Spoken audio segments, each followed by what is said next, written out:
முருகர் பெருமானின் மாதாந்திர சஷ்டி விரதம் பக்தி, தியாகம் மற்றும் வெற்றியின் பாதை. தமிழ் மக்களின் வாழ்வில் முருகர் பெருமான் ஒரு தெய்வமாக மட்டுமல்ல, வாழ்க்கை வழிகாட்டியாகவும் திகழ்கிறார். ஞானம், வீரம், ஒழுக்கம், தைரியம் ஆகியவற்றின் வடிவமாக விளங்கும் முருகப்பெருமானை வழிபடப் பெரிதும் சிறந்த விரதங்களில் ஒன்று மாதாந்திர சஷ்டி விரதமாகும். சஷ்டி விரதம் என்றால் என்ன? சஷ்டி என்பது அமாவாசை அல்லது பௌர்ணமிக்குப் பிறகு வரும் 6வது திதியாகும். இந்த நாளில் முருகர் சூரபத்மனை வதம் செய்து தர்மத்தை நிலைநாட்டியதாக புராணங்கள் கூறுகின்றன. அந்த வெற்றியை நினைவுகூரும் விதமாக அனுஷ்டிக்கப்படுவதுதான் சஷ்டி விரதம். மாதந்தோறும் வரும் சஷ்டி நாளில் முருகர் பக்தர்கள் விரதம் இருந்து உடலும் மனமும் தூய்மையடைந்து முருகரின் அருளை பெறுகின்றனர். சஷ்டி விரதத்தின் நடைமுறை. சஷ்டி விரதம் பொதுவாக இவ்வாறு கடைபிடிக்கப்படுகிறது.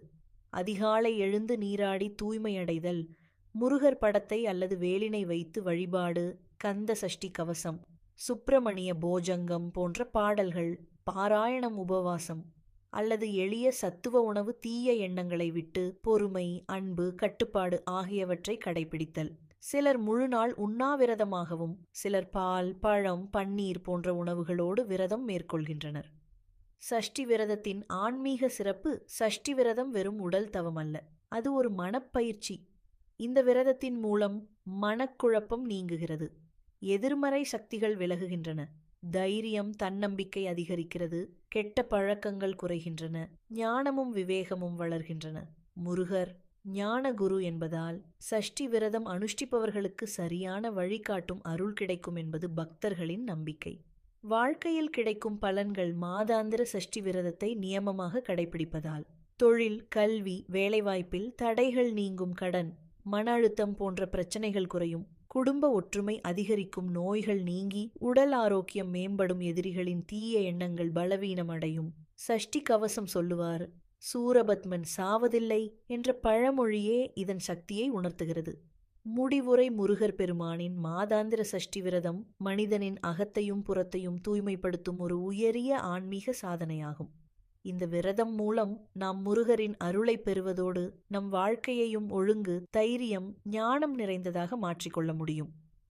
வேலுண்டு வினையில்லை, மயிலுண்டு பயமில்லை என்ற நம்பிக்கையுடன் சஷ்டி விரதத்தை கடைபிடிப்போம். முருகரின் அருள் என்றும் நம்மோடு இருக்கும். வெற்றிவேலாக மாறியது. சஷ்டி பூஜையில் வேலும் முருகனின் தத்துவமும். வேல் என்பது முருகர் பெருமானின் பிரதான ஆயுதம் மட்டுமல்ல, அது ஞானம், நீதியியல், தீமை அழிப்பு ஆகியவற்றின் அடையாளமாகும். சஷ்டி நாளில் வேலின் முக்கியத்துவம். சஷ்டி திதி அன்று முருகர் சூரபத்மனை வதம் செய்த நாள்.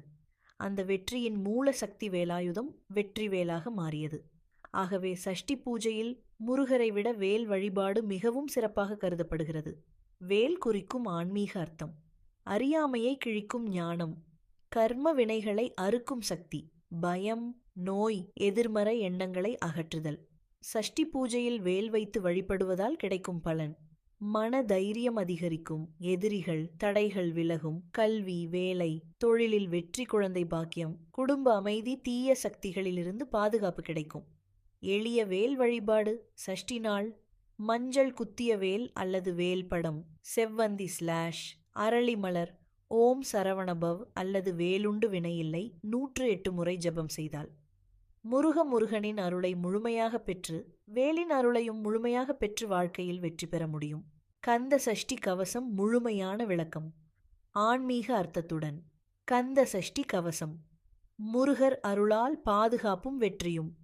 சஷ்டி கவசம் சொல்லுவார், சூரபத்மன் சாவதில்லை என்ற பழமொழியே கந்த சஷ்டி கவசத்தின் மகத்துவத்தை எடுத்துரைக்கிறது. இந்த கவசம் தெய்வீக பாதுகாப்பை உடலுக்கும் மனதுக்கும் சுற்றி அமைக்கும் ஒரு ஆன்மீக கவசமாக விளங்குகிறது. கந்த சஷ்டி கவசம் தோன்றிய வரலாறு. கந்த சஷ்டி கவசத்தை தேவார முனிவர் தேவராயர் இயற்றினார். சூரபத்மன் உள்ளிட்ட அசுரர்களால் தேவர்கள் துன்புறுத்தப்பட்ட போது முருகர் அருளால் அவர்களின் துயரை அகற்றும் நோக்கில் இந்த கவசம் உருவானது. இந்த கவசம் பாடப்படும் போது முருகர் தன் வேல் சக்தியுடன் பக்தரை எல்லா திசைகளிலும் காக்கிறார் என்பது நம்பிக்கை. கவசம் என்றால் என்ன? கவசம் என்றால் பாதுகாப்பு. கந்த சஷ்டி கவசம் என்பது உடலைச் சுற்றிய பாதுகாப்பு, மனத்தைச் சுற்றிய நம்பிக்கை, ஆன்மாவைச் சுற்றிய ஞானம் என்று 3 நிலைகளிலும் செயல்படும் தெய்வீக அரணாகும். கவசத்தின் முக்கிய பகுதிகளின் விளக்கம். காப்பு பகுதி. காப்பு, கந்தன் சஷ்டி கவசம். இந்த பகுதியில் முருகர் தன் அருளால் பக்தரை முழுமையாக காக்க வேண்டும் என்று வேண்டப்படுகிறது. அகந்தை, பயம், நோய், தீய சக்திகள் நம்மை அணுகாதிருக்க இது பாதுகாப்பாக அமைகிறது. உடல் உறுப்புகள் பாதுகாப்பு. இந்த பகுதியில் முருகர் உடலின் ஒவ்வொரு உறுப்பையும் தனித்தனியாக காப்பாற்றுமாறு வேண்டப்படுகிறது. தலை, தீய எண்ணங்களிலிருந்து கண்கள், தவறான பார்வையிலிருந்து செவி, தீய வார்த்தைகளிலிருந்து நெஞ்சு, பயம், கவலை, கோபம், கால்கள். தவறான பாதையில் செல்லாமல் இது உடல் மட்டுமல்ல, நம் செயல்கள் அனைத்தையும் சீராக்கும் பகுதி. திசை பாதுகாப்பு. அஷ்டதிக்கு. முருகர் கிழக்கு, மேற்கு, வடக்கு, தெற்கு, மேல் திசை, கீழ் திசை, எல்லா திசைகளிலும் நம்மை காக்க வேண்டும் என்று பாடப்படுகிறது. இதன் பொருள், எங்கு சென்றாலும் முருகரின் அருள் நம்மோடு இருக்க வேண்டும். வேல் சக்தி விளக்கம். கவசத்தின் பல இடங்களில் வேல் குறிப்பிடப்படுகிறது. வேல் குறிக்கும் அர்த்தம் அறியாமையை கிழிக்கும் ஞானம், கர்ம வினைகளை அறுக்கும் சக்தி, அசுர குணங்களை அழிக்கும் ஒழுக்கம். வேல் என்பது வெளியில் உள்ள எதிரிகளை விட உள்ளிருக்கும் காமம், கோபம், அகந்தை ஆகியவற்றை அழிப்பதற்கான ஆயுதம். அசுர நயக்கி, நோய், தீய சக்தி நாசம். கவசத்தில் பிசாசு, சூனியம், கண் திருஷ்டி, நோய், எதிரி என அனைத்தையும் முருகர் அழிக்க வேண்டும் என்று குறிப்பிடப்படுகிறது. இதன் ஆழமான பொருள் மனநோய், பயம், தாழ்வு மனப்பான்மை போன்றவை நீங்க வேண்டும் என்பதே. கந்த சஷ்டி கவசம். பாராயணத்தின் பலன்கள். தினமும் அல்லது சஷ்டி நாளில் கவசம் சொல்லுவதால் மன தைரியம் பெருகும், நோய்கள் குறையும், எதிரிகள் பலவீனமடைவார்கள், கல்வி, வேலை, தொழிலில் தடைகள் நீங்கும், குடும்ப அமைதி அதிகரிக்கும், ஆன்மீக முன்னேற்றம் கிடைக்கும்.